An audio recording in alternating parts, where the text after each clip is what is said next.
Hey, everybody.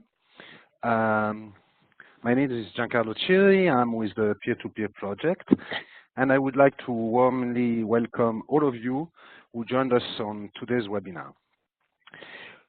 Today, we have asked our distinguished speakers to give us their insight, their analysis, and their critical top tips on bringing different UN agencies and NGOs together to work effectively as a team in humanitarian response. But before introducing the speakers and the topic a little bit further, I would like to say a few words about the webinar and how it works. First of all, the webinar will last for 60 minutes. During the first 30 minutes, I will be asking questions to our speakers, and they will be providing us their reflection on the topic. During the second 30 minutes, I will be taking questions from the audience that I will direct to the speakers. Allow me now to provide some technical guidance, a set of ground rules for this webinar. The audience should stay on mute through the course of this webinar. I would like to insist on that. Check that you're on mute, otherwise it makes the session really painful. Please have your camera turned off at all times during the webinar. You will see on the right-hand side of your WebEx window that you have a box that you can communicate with everyone on this webinar. If you have questions for the panelists, we encourage you to use the Q&A box on the right-hand side, just below the chat box. Also, please note that we will be running 2 polls during the course of this webinar. Your response is valuable in delivering better on our future webinars. If you have any issues in connecting to this webinar, you can contact Venkatesh Naik via chat. Alternatively, you can watch a non-interactive feed on YouTube. We will be recording this webinar, and an edited version will be uploaded onto YouTube. You can find other useful webinar recordings on the Peer-to-Peer website or YouTube channel. Let me now introduce the topic. We have called upon Aristotle to help us out today in giving the title of this webinar, "The whole is greater than the sum of its parts."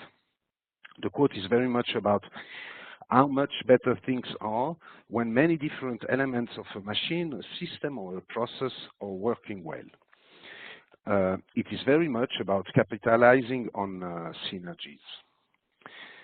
This being said, we know that the challenge to bring the different parts of a system together in a way that strengthens our ability to deliver assistance to people is a significant one. But we do, as humanitarians, have systems and processes in place to help capitalize on the synergies. We have for sure the clusters, the intercluster groups, the working groups, the reference groups, we have task teams. And at the senior level, trying to bring these things together, we have the humanitarian coordinator and the humanitarian country team. So today I'm really delighted to welcome 2 colleagues from the field to talk about their experiences and challenges they have faced on collective leadership, shared responsibilities, and mutual accountability in the humanitarian response. I would like to warmly welcome Phillipe Lazzarini, Deputy United Nations Special Coordinator for Lebanon and Resident and Humanitarian Coordinator. Thanks a lot, Phillipe, for being with us. I know how busy you are. It's really a privilege to have you participating in this webinar. I would like to introduce Geeta Bandi-Phillips from World Vision, who is a humanitarian country team member in Somalia. Thanks, Geeta, for participating in the webinar. Now I would like to quickly ask my first question to Phillipe. Phillipe, you've been a humanitarian coordinator in different crises around the world. There have been many different developments in the humanitarian world in the last decade. To name a few, the humanitarian reform, the clusters, the transformative agenda, and most recently the World Humanitarian Summit and the Grand Bargain. A lot of these processes have had a strong focus on leadership and a coordinated effort to deliver assistance and protection effectively. Could you share with us your experience and how you've established a spirit of togetherness in the HCT to capitalize on this idea that the whole is greater than the sum of its part, in places where you had led a humanitarian response? Phillipe, over to you. So, Giancarlo, thank you very much for inviting me to this discussion, which is very timely. In fact, talking about this subject is also very much in line with the broader UN reform agenda of the Secretary General, since the question always is how do we together work better together, in fact.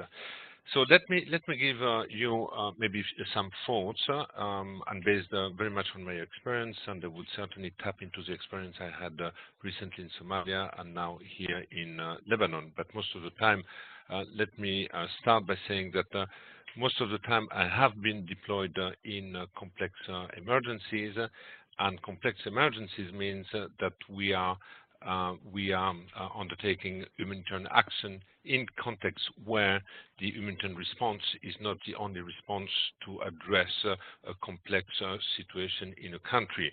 Hence also this notion today of the humanitarian development nexus, and when it comes to Somalia, we have this humanitarian development and peace and security nexus, since responding to the humanitarian situation in a situation like Somalia is also contributing to the nation building in which the international community is embarked.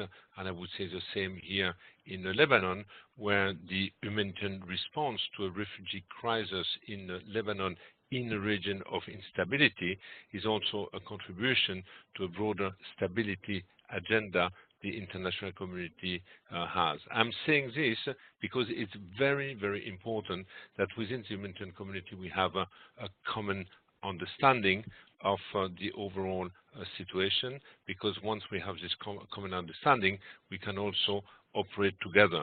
I remember, for example, when I started a few years ago in Somalia, I met a team which was highly dysfunctional, a team which was highly divided because it could not have a common understanding of how the humanitarian response in this country was inserted in a broader agenda. And you might recall that up till, I would say, 2013, there were fierce discussion about whether the humanitarian community should be integrated or not in the broader, I would say, political and New Deal mission. But once the Security Council has taken the decision, I think the responsibility of the humanitarian community at that time was more to make sure that the need of the people be addressed rather than to continue future debate. So I wanted to make this point as a start because I do believe that the role of a humanitarian country team and the role of the leadership of the humanitarian community is to foster and to promote this common understanding, common goal, common strategies and response plans. Sometimes, I tell colleagues, it's like agreeing on a common song sheet, and after that to make sure that each of us, NGOs, partners, local partners and UN agencies play their own partition of this broader agreed song sheet. Now let me make also some comment about how to organize, in fact, an HCT effectively. I think as a starting point, we have to go back to the basic and to make sure that we have a clarity of purpose of what an HCT is all about. I think in many contexts we have a little bit confused or misunderstood what the aim of the HCT is. Is it an information sharing forum or is it a decision making forum? And I do believe that we cannot really mix both information sharing with the decision making forum. So we need to be clear about that, what it is all about. I do believe it's a decision-making forum. It's a forum which provides to the broader humanitarian communities guidance, common messages, common, I would say, purpose, and this is the reason why I do believe that an HCT, going back to the basic, needs to be quite clear on its agenda, on the expected decision to be taken. And here, for example, in Lebanon, we are also preparing a long time in advance some of the issues which will need to be addressed or discussed, or which require clarification, and hence we have also a forward-looking agenda at least 6 months in advance, in order also to give time to the various working group and cluster to come regularly back to the HCT to seek also guidance, but not only to seek guidance, but also to propose new approaches. I also consider the HCT as an aggregate of a different type of constituencies. If I look at Somalia when I was heading the HCT, or here in Lebanon, we have primarily 3 type of constituencies. We have the donor constituency, we have the NGO constituency, and we have the UN constituency. And basically, having all these constituencies allows to have pre-discussion within the various group before the real discussion is taking place within, I would say, the broader humanitarian community. And here in Lebanon, we have what we call a group of humanitarian UN agencies preparing the agenda of the HCT. We have the same through the LEAF, which is the NGO consortium, and we know also that the donor, before coming to a meeting, in order to make sure that they have also a common voice, prepare the agenda item of the HCTs. This has allowed us, obviously, to have a common understanding of what the main challenges are all about here in Lebanon. But in Lebanon, we have a particularity. We are in a medium-income country, which had a war in the past. There is always the risk of an upcoming war. We are always post or pre situation, but it's also a country in which because of the protracted nature and the type of environment we are operating, the humanitarian response cannot be, I would say, implemented in isolation. It's absolutely key that we partner with different type of a practitioner, such as a development practitioner. And I would say we had the chance here to pioneer a certain number of new approaches, such as the cash, for which we are looking not only with the UN agencies and the NGOs, how to better deliver to address the most critical need here in the countries, but we are also looking with the World Bank and other development practitioners, how do we make it more durable, anticipating that the need of the refugees today will certainly be similar in the coming years, especially if they are still here in the country. So basically, the HCT has an important role to spearhead a certain number of debate, which also go beyond the HCT, and this is exactly what we are doing for the time being. So I think I will stop here for the time being, Giancarlo. Many thanks, Philip, for this really interesting first part. And yes, you rightly saw that this what we've called this spirit of togetherness might be more complex to attain in a context where we are looking at times beyond the HCT. So within the HCT is already quite a challenge, but when we look at developmental partners, when we look at peace and security pillars, when we look at the donors, there is quite a challenge down there. It makes it complex, and it's important to have a common understanding, a common vision, and this resonates very much to us in peer-to-peer During our missions, we are regularly confronted to this, to a certain lack of common vision and common understanding, and I think it's so important to point it out. On the same way, it's very important to go back to basic on how you manage a meeting, and this is the chairing a meeting and making it efficient is very important.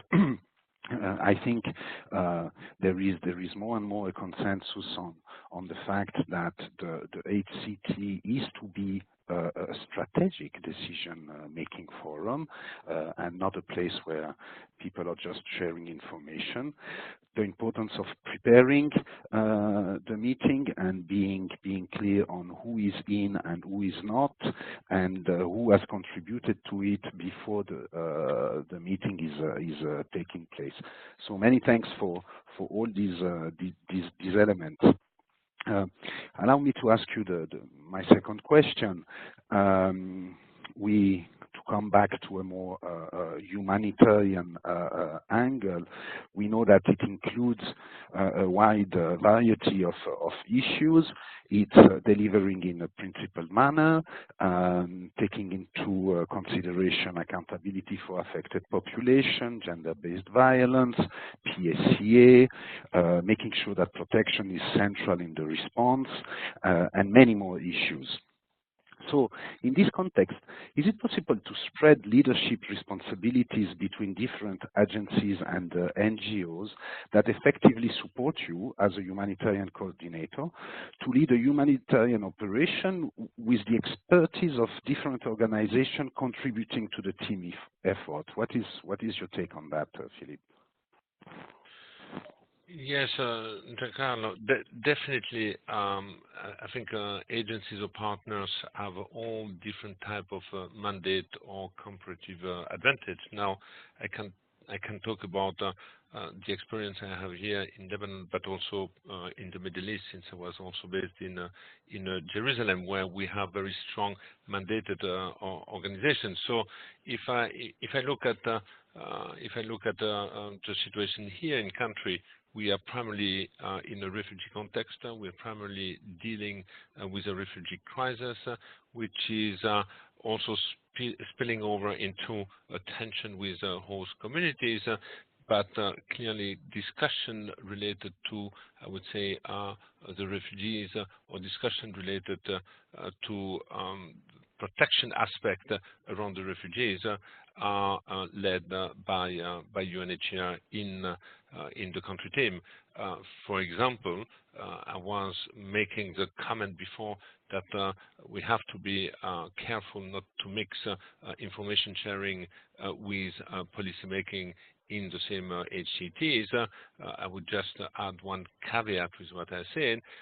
Most of the HCTs here will start with an update about the latest trends being observed in the country, and most of the trends, I would say, observed in the country are primarily related to protection issues, to issues related to the pressure on the refugees, issues possibly related to concern on the refoulement, the non-refoulement, and hence UNHCR is definitely playing here a lead role.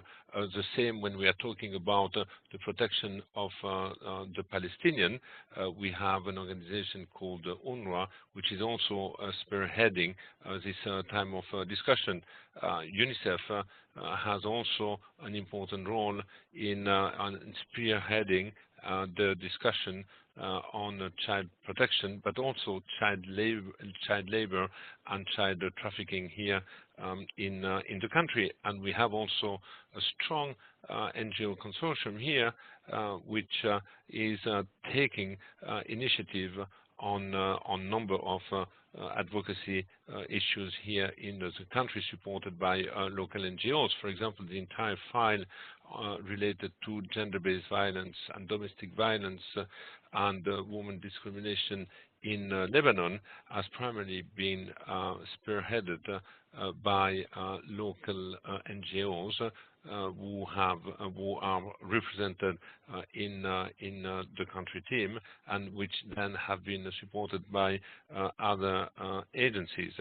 So I think this distribution du travail within the country team is absolutely key, especially if we are talking about mutual accountability. And I hope that with a new generation of a country team we are talking about, that in the future this type of a compact on what's being expected by each of the member be also developed. Now, on my experience when it comes to advocacy, the tendency, within the UN, we like to say, well, NGOs are most of the time better placed to do international advocacy. I would say we have to be careful not to always rely on this, because if the same NGOs are also operational in a given country, especially in the Middle East, they are much more vulnerable vis-à-vis the authorities and the communities than UN agencies could be. And hence, again, we have to be clear on the distribution of a task, on who will take the lead to convey which type of messages and to whom. And this is also the basis of advocacy, I would say, strategy being discussed here within the country team, on who is saying what and to whom, and packaged, and we also agree on the way the message will be packaged depending on the constituencies we are addressing. Back to you. Thank you, Philip. Yes, so if I understand correctly, you would tend to agree with Aristotle on the title of our webinar. The complementarity, the synergies are really necessary and needs to be leveraged. Another key message I'm getting from what you said is about the leadership, making clear that the leadership is not only on the humanitarian coordinator, but the HCT is a leadership team, and that implies that every single member takes, responsibility and accountability on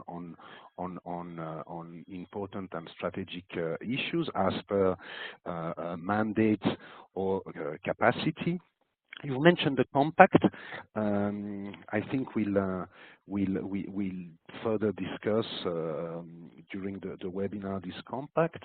I feel like it's important to remember that we have new generic terms of reference for a humanitarian country team.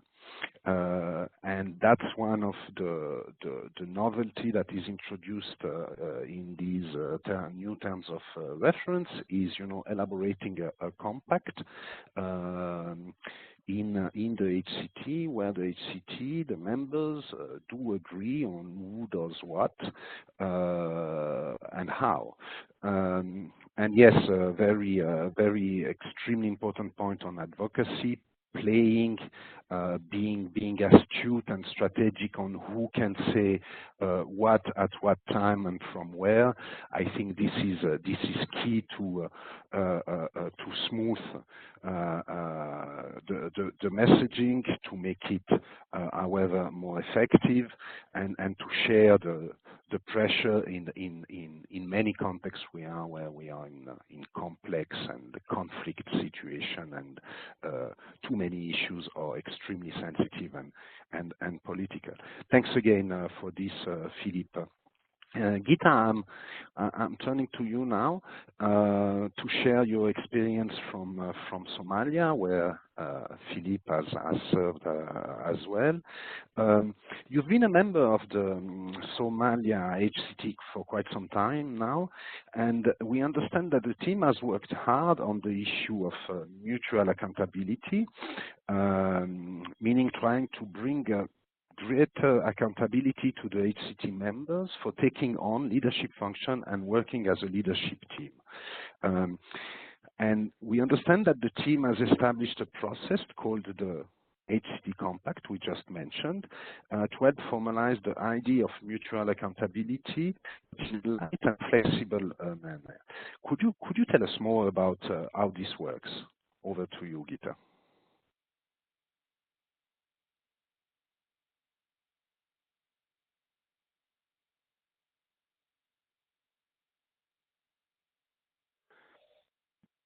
Geeta, you might be on mute.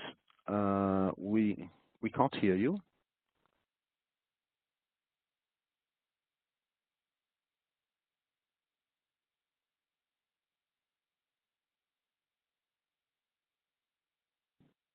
Geeta, can you hear us? Hello, can you hear Oh me? yes, here you are. Perfect. Sorry, there are two buttons. So thank you for bearing with me. Thank you very much for the question, Giancarlo. I'm very happy to represent Somalia HCT. We have done some good stuff as a team, and Compact is one of them, which actually made us come together as a team. Compact is the aim of the Compact is to work as a framework for the accountability of the humanitarian country team. And it was drawn, as you mentioned just now, it was drawn on the HCT's TR, but it is a bit more specific about the commitments between the HCT and HC and our accountability to each other as well as to the people of Somalia. The question was also about whether accountability was a good idea. Was it hard to sell to the HCT team? I think from the orientation session itself, HCT members had a clear understanding. The membership of HCT means, the responsibilities beyond the organization's mandate and priorities. So none of the organizations in the HCT actually ever tried to push for position themselves as a place to go to when it comes to influence and funding. So this, what happened because of that understanding from the beginning, this helped us to, think about the difficult things that we have in front of us very collectively, broadly, and constructively, sometimes very loudly about the issues and see what's the best and how to, sort out the issues that we are talking about. Even now, but when we, think about practicality, most of the organizations still go back to their headquarters in terms of accountability lines, but we tend to balance that with the HCT as well. In terms of the process that has been carried out, the whole process actually started in 2016 when HC, with the recommendation from HCT, asked the state mission to visit Somalia and help us understand a bit more about how we can develop mutual accountability. It was very intentional, it was participatory, it was always inclusive, and the responsibilities throughout the process, as well as when we have come to the Compact, actually, help us come together as a team. So the state has come and it has met with all the HCT members one-to-one basis, and we talked about all the issues, including accountability, and they had a wider consultation with all other organizations to see how we are functioning as a HCT, and I think that they met about 250 people to understand where the things are. So the conclusions that came out of it were very rooted in reality. They weren't at any point, exercise that's been done to get a paper, in and out of the door. So the recommendations that given by state were followed by 2 HCT retreats. One was in Mogadishu, one was in Nairobi, and we talked, we talked about all the issues, including accountability in detail about why do we exist and what we need to do to make sure that we function as a team that has one spirit and that we are accountable to each other, and how best to serve the Somali humanitarian needs. This soon after the HCT retreats happened, we had a privilege visit by emergency directors group, and they came and they assessed the situation, and they came with some recommendations. So the recommendations by EDGs as well as the state was put together, and the EDGs provided us with a template that we could be using as a compact.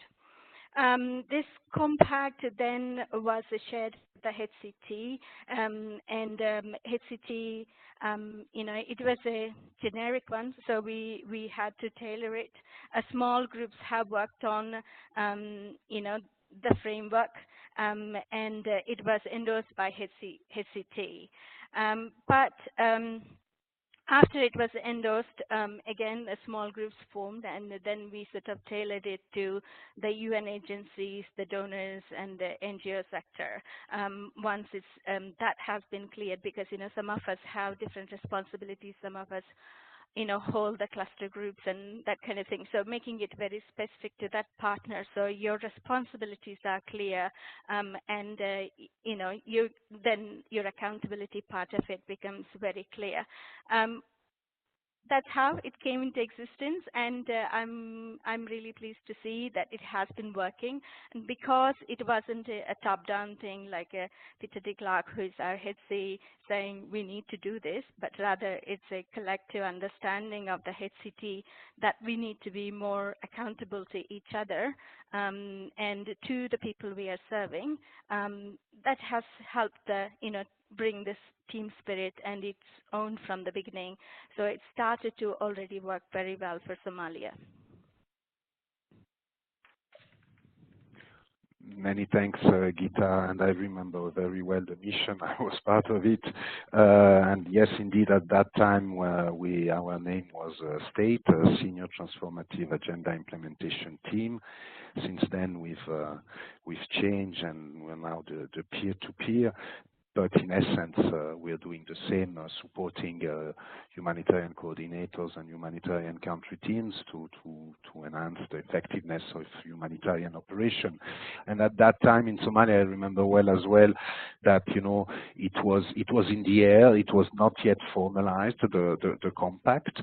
The new terms of reference were not yet issued, and we shared that idea with the HCT, and they really thought that this process could help them to formalize a certain number of key and important issues, and we understand that it's going pretty well since then, and the togetherness within the HCT has increased. So thanks for developing on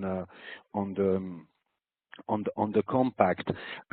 Maybe a second question to you, Geeta. You've already touched upon that a bit, but around what are the benefits you see around in the process of elaborating a compact and in the use of it? What are the benefits you're seeing, Morva? I think, as I was saying, because it was not top-down, it was a collective approach that we need to be mutually accountable to each other and to people of Somalia. It has, in that commitment itself, there is a togetherness, and the process has helped us. It started in 2016, so it did take a bit of time because we're also in the middle of the, averting a famine response in Somalia. So I'm a great believer nothing brings people together better than an impending catastrophe and a sense of common responsibility. So 2017, in that sense, has helped the team to come together. So the humanitarian community team actually averted a famine in Somalia in 2017, and we successfully mobilized over $1.4 billion to scale up the response. I think this is also because 2011 was so close to us. It's only like 5-6 years ago. The colleagues who worked on the response during that time were still around. So the HCT team had made very conscious effort to make sure that we learn from 2011 memories and the lessons learned that time, and to bring the people together. So putting 2011 team and 2017 team, trying to understand in their specific areas like nutrition or education or child protection, wash, that kind of stuff, bringing them together actually helped us as well. So that also helped us create, strengthen the compact, strengthen the team spirit of HCT. Very good. So this is a good success story. We talk about catastrophes when they happen as a catastrophe, but we don't usually talk about something that has been averted so much as, that has happened. So the team HCT making those calls, trying to strengthen the team spirit of the HCT by bringing people together, has helped. One of the examples is when the ERC, then ERC, Stephen O'Brien came, we did a roundtable that included donors, the local and national and international organizations, the UN agencies, to come and talk about things and think about the big job we had in front of us. So it has really helped us. The compact also helped have clear functions and responsibilities. And we talked about, agenda points, as Phillipe was saying, that the agenda was shared before the HCT meeting has been held, and then, under each agenda, every organization, which either is a lead or contributing to it or supporting it, had a way of actually coming and saying, this has happened, but this did not happen for these reasons, and how best to negotiate that situation. So that has given us a safe space for us to talk about very difficult issues without getting upset with each other. When I said in the beginning, the uncommon understanding of being able to be in the same room and understanding accountability is a good idea, gave us to the space to think collectively, broadly, and constructively about the issues that we had in front of us. So I think and also because the compact was based on TOR, it's a kind of refresher, but with the very specific things that we have to deliver on for Somali people, it helped to create that safe space. And also, it also given us the opportunity in terms of how we want to operate as a HCT team. We had halfway through 2017, maybe bit more than halfway through 2017, we are at the height of the response to averted famine in Somalia. The HCT felt like meeting once a month is not enough, because there are issues that we are, we're still left with after the meeting. So we decided that we would meet twice a month, so we can talk about the issues, come back very quickly to the table and see what's working, what's not working, what needs follow-up. One of the examples I remember very distinctly and very proud of it is cholera. So in the middle of the response, the cholera cases went up to 70,000. This was quickly brought down by the whole of the HCT team by understanding what is working, what is not working. So NGOs went back to the implementing partners, and we talked to them, and especially the ones who are managing the cholera centers, and understanding what the information that they are getting from WHO, and how we can bring these people together, and where is that little link that's missing. And this has happened because we are able to meet very quickly. So these cholera deaths who were spiking slowly has been brought down very quickly. So I think that's a good success story, and some of it actually is a credit to the compact that we have agreed as a team. The other thing that we have done to make sure the compact works well and that we are accountable to each other is all the organizations that are leads of various issues met with their counterparts to understand where we are in terms of progress, and came and reported. It also was the same with the NGO, Somali NGO consortium. We met our our counterparts and understood and brought those issues to the table to report back on what's working, what's not working. It's the same with ICCG. They came together to update us on what's the progress has been made. So because 2017 is a special year, I think, you know, all hands were on deck and we were responding to the needs as quickly as possible, meeting, but regularly keeping in touch with people, picking up the phone when it is needed. So the HCT actually worked as one team to make sure that we deliver. Where possible, I stress that, we also talked about strategic issues that need collective attention and delegated responsibilities. And one of the examples is being child protection, protection strategy as being central to all the response that we have, central to the HRP.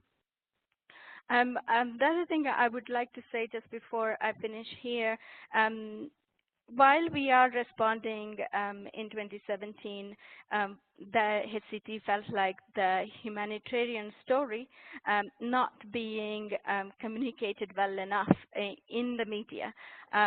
Even though this is, you know, we do this as part of our media strategies, there wasn't a altogether story that going to the international side to tell what's happening, and because also we are quite aware that Somalia has been on the blink of, you know, on the verge of humanitarian disasters a couple of times in recent times. So it was more of a pressure for us to tell the human story, to make sure that we raise that funds that we had raised, and that's 1.4 billion. And when we started all this in 2017, in January, we weren't very sure what we needed we would get, and we did, and that is all down to really good leadership from the HC and the HCT.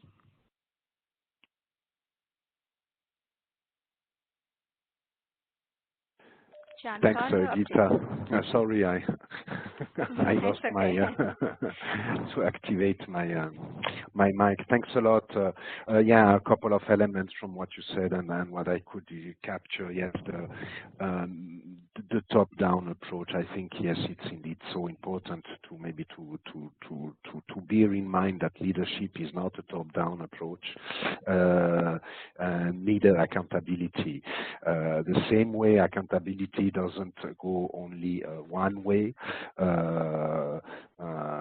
but is the accountability of the humanitarian coordinator towards the team, the accountability of the teams towards the humanitarian coordinator, and of course the more horizontal accountability among HCT members. So thanks for pointing out that the lessons learned as well from the 2011 famine. Indeed, this is something that we have a bit quite some difficulties at time in the humanitarian world to capitalize on lessons learned, and in the same way, probably we are at times too shy in telling, you know, when there is a success, okay, to point it out. We are at times very, very critical of what we're doing, which is good in a way because it allows, you know, to move forward and to be even better. But at times I think it's good to point out, you know, when we have a success and to mention it. You came back to the common understanding, the safe space, the vision that allows, you know, the HCT to better tell the story, the human aspect of the situations we are in, and indeed I think the well-organized HCT is more capable of, you know, doing that than uncoordinated HCT. So many thanks for your comments. We are not now about to open another poll, the closing poll. So if the audience feels like responding, that would be very helpful for us. We've received many questions. We've kind of clustered some of them. The first one, Philip, is about the relationship, and this we've seen in many instances in the missions, the support missions we've deployed, that there is at times a difficulty for the HCT and the intercluster to work effectively. So what is your experience in the HCT engaging with the interclusters and the cluster and keeping this spirit of togetherness? The floor is yours, Philip. Yeah, I'm back, Giancarlo. Thank you for the question. And just to clarification, in Lebanon, we don't have the traditional intercluster since we are in a refugee setting and we are talking about a sectorial working group led jointly by UNDP on the stabilization side and UNHCR, but in fact it's a replicate of the cluster, I would say, system, and ultimately all these mechanisms come back to the humanitarian country team. I think it's a good question because a cluster lead, or at least in the HCTs, I have been involved, whether in Jerusalem or in Somalia or here in Beirut, we're not actively present in the HCTs. I mean, the respective lead agencies were representing them. But I would say the cluster lead in general is invited whenever there is, I would say, a strategic discussion which is related to a given sector. So that's basically the type of engagement we have. Personally, as a humanitarian coordinator, I try to have at least twice a dialogue with the entire intercluster, I would say, head, in order to talk about needs we have on my hand, and especially needs as a humanitarian coordinator when it comes to advocacy or to negotiation with the government or with the international community, so they have also a better understanding on what's being required on our hand in order to better support the implementation of their own program. I would say that's a little bit the schema I have implemented both in Somalia and here. Usually when we organize a retreat, which is the annual retreat, we have also the involvement of the cluster lead. So I would say this is a primary interaction, and I would say cluster lead are usually invited to come to the HCT whenever they need also to seek guidance or when they require policy, I would say, clarification. Back to you. Okay, thanks, Philip. That's so interesting, and again, it resonates so much for us from what we've seen in many places where this the strategic dialogue between these various entities is lacking at times, and this hampers the response and the need for the HCT to provide the strategic guidance to the cluster or to the sectoral working groups, depending on the terminology and the context we are in, and the other way around is important as well. The need for the intersector, the intercluster, and various clusters to be able to raise strategic issues to the HCT to get guidance. This is, I think, indeed very crucial to the well functioning of the humanitarian operation at large. The need for this strategic conversation. We are receiving quite some questions around, the NGOs, and this is more for you, Geeta. We've received a question that starts with a bit of a critical statement saying that HCTs tends to be dominated by UN agencies, okay, at the expenses of NGOs. So what is your experience as INGO leader to have the INGO community to be more influential, better represented at the senior level in the HCT, and be involved in the strategic discussion? Over to you, Geeta. Thank you, Jean. My experience with the Somalia HCT has been very positive. Again, saying that I stick to my comment I made early on is nothing brings people together better than an impending catastrophe and a sense of common responsibility. I guess the task we had in 2017 has helped us come together so quickly because we can see what needs to be done and we can see clear roles of the people. But at the end of the day, it's not HCT or it's not. It could be any team. The team is as good as its members. But saying that, maintaining the mutual accountability, team spirit, and all that, as NGO representatives, we have taken a couple of steps to make sure that our voice is not drowned by donors or UN representatives. So our way of doing it is we we shared our agenda points well in advance with OCHA, and OCHA shared the agenda that they're going to be putting on the table for the HCT with us, and if there's anything missing, we could go back and say, we really need to talk about it. This is the issue coming from the ground.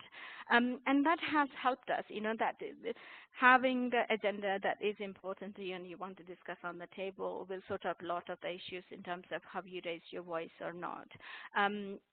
Again, the members are the team, and without the members, team won't operate very well. I think advocacy, it's not only what you talk while you are together, but also when you're talking to other members of the HCT, you need to, we have ensured that if you're talking to WHO, we would talk about cholera and the guidelines that need to be going to the local partners, and the visits that they are doing to the centers, and making sure you're on top of the issues that need to be sorted very quickly, and having that one-to-one relationship with the team members actually has helped us. I hope that helps. Yeah. Yes, definitely. Thanks, Geeta. Let us move to another question. And well, I think both you, Geeta, and Phillipe have experience on that, and still with the on the NGO discussion and involvement in the HCT and the localization agenda. So maybe let me revert to Phillipe on that one. The question we have received is first the localization a topic the HCT should take up, and how might it be best to do this? I guess in Lebanon you have a very, very vibrant civil society and NGOs very active. So maybe Phillipe. Yeah, Giancarlo, maybe just before responding to this question, also a comment on the previous question you had for Geeta. I will not comment about whether the HCT are dominated by UN agencies or by the donors, but more about how do we make sure that the voice of the NGOs is heard and be a little bit more predominant. And I have to say that both in Somalia but also here in Lebanon, since I consider, in fact, the HCT discussion a discussion between various constituencies where discussion have been prepared, where basically participants know what is at stake and what's being proposed to be decided in advance. I make sure that on a regular basis I meet the board of the NGOs, the NGO coalition, whether they live here in Lebanon or the NGO consortium in Somalia, usually before important discussion which will take place in the HCT, and also to make sure that depending on how the discussion evolved, that as an HC I can also be supportive of the concern being expressed. Now, going back to the question of the localization, this is a new buzzword of the after World Humanitarian Summit. But yes, I think we have quite a, I would say, vocal local NGOs on the issue of the localization, reminding the donor and the HCT that they are not only at the forefront of the response, but certainly are those who better know the context in which we are operating, and hence expect, I would say, to be dealt with as real partners and not just implementing partners. Now, the localization discussion has been brought up to the HCT and also to the pool funding, when one of our commitments at the World Humanitarian Summit having been, well, we need to increase the direct support of the local NGOs and not just to treat or engage with them as pure implementing partners. And a way to do so is, in fact, to increase the contribution to the pool funding and make sure that the pool funding primarily serve and support local NGOs which have difficulties to access funding of international donors.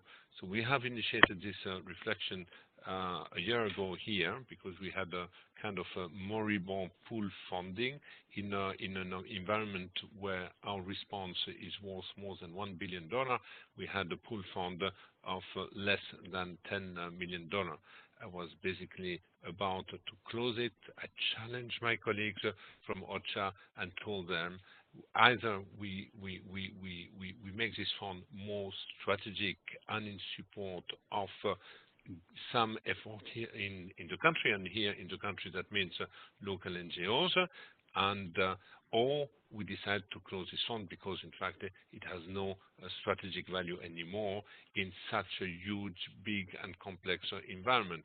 And I have to say that the call has been heard, and between last year and this year we have increased the contribution to the fund from $2 million to $15 million at the beginning of 2018, with a stated objective that this money will be primarily used to support local NGOs and also to roll out this localization agenda.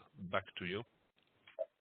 Thanks, Philip. And in fact, you have been answering to two questions, in fact, because we had a pretty similar question around capacity building and, how can the HCT help with capacity building and the localization agenda. So I think your example on the pool funding is really, really interesting, and indeed this is our experience too in many places where the HCT wants to give a higher priority to capacity building of national NGOs colleagues. The pool fund is a key and strategic tool to achieve that. Maybe a remark: we are about to finalize a study, a case study from Gaziantep, and we will be soon publishing it in our website and sharing it around. And it's a guidance note for HCT and how to address key localization challenges and issues. And again, the pool funding is among the strategic tools to be used. But we will, of course, share that note as soon as it is ready. We're receiving many questions around, the NGO and the localization. Maybe Geeta, you want to share with us how does it work in the Somalia HCT, how national NGOs are being involved in the HCT? Sure.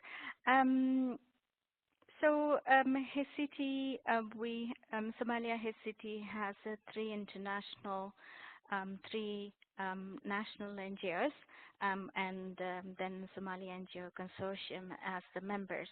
In terms of the localization, there has been a lot of discussion in Somalia, and in partnership with the URCHA and Somali NGO consortium, the local partners have already organized two discussions where they talked about how localization could be actualized or realized in Somalia. And this had very big buy-in from all the donors and the really senior representatives, including the HC in the UN sector. So that has brought us to understand together as a team what needs to be done.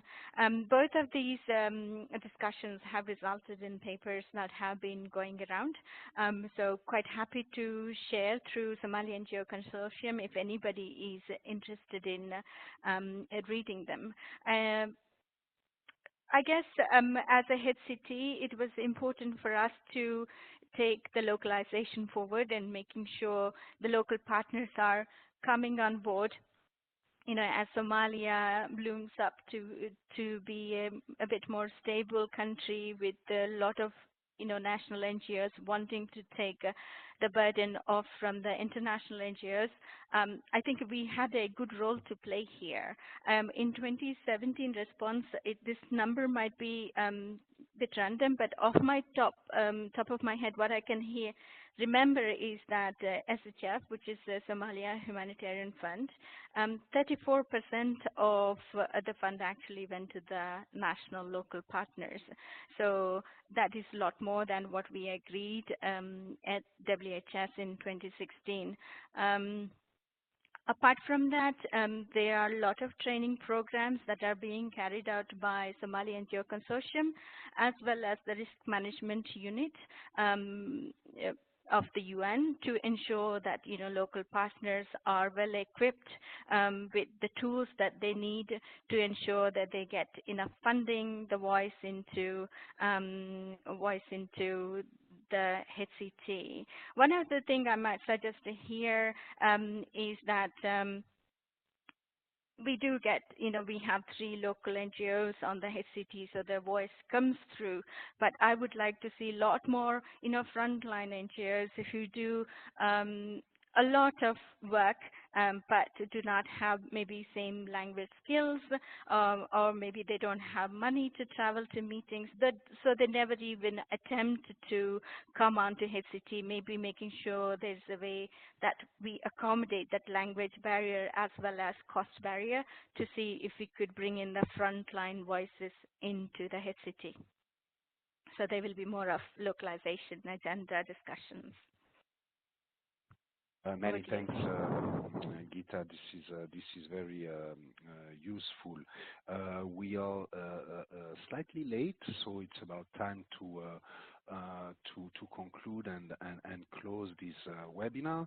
I hope that, I think that we have a better understanding of, the HCT terms of reference and the compact, and how to increase the spirit of togetherness.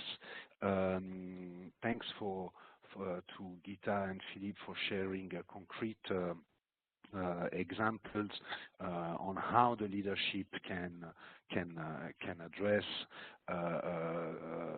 this spirit of togetherness and provide leadership. And I feel like we have a better understanding as well after this webinar on what we mean by accountability and mutual accountability. So just a last info, we've circulated some links in the chat, and we will post them on our website around the topics and subjects we've discussed. So it's time for me now to really thank Geeta and Phillipe for their participation in the webinar. We know that you are extremely busy for the very difficult context both of you are operating, and a big thanks to the participant, to the audience. So I'm told to close. So bye bye everybody, and thanks again. Thank you.